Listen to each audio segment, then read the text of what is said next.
Hello बच्चों, किसी है न। एक चूहा था और एक पक्षी था। दोनों एक दूसरे से बहुत सच्चा प्यार करते थे और बहनें बन गए। एक दिन सुबह चिड़िया ने कहा, चलो बहन चूहा, आओ और हवा खाओ। चूहे ने कहा, चलो चलकर हवा खाओ। चिड़िया उड़ती थी और चूहा चलता था।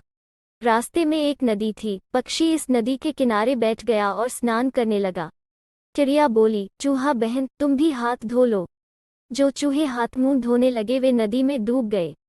पक्षी रोने लगा और प्रार्थना करने लगा कि या अल्लाह मियाँ, मेरी साली बाहर आ, मैं तुझे बीवी का नाम बताऊंगा। चूहा बाहर आ गया।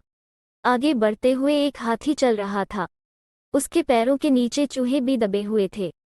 चिड़िया फिर रोने लगी, या अल्लाह मियाँ, अगर मेरी साली निकले तो कुंदा अपनी बीवी के नाम कर दूंगा। चूहा हाथी के पैर के नीचे से उतनी ही आग निकली।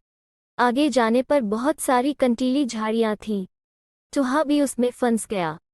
पक्षी फिर रोने लगा और प्रार्थना करने लगा कि या अल्लाह मियाँ, मेरी चूहा बहन बाहर आ, तो पत्नी के नाम का कुंडा दूंगा। चूहा वहां से सुरक्षित और स्वस्थ बाहर आ गया। दोनों दोस्त घर पहुंचे।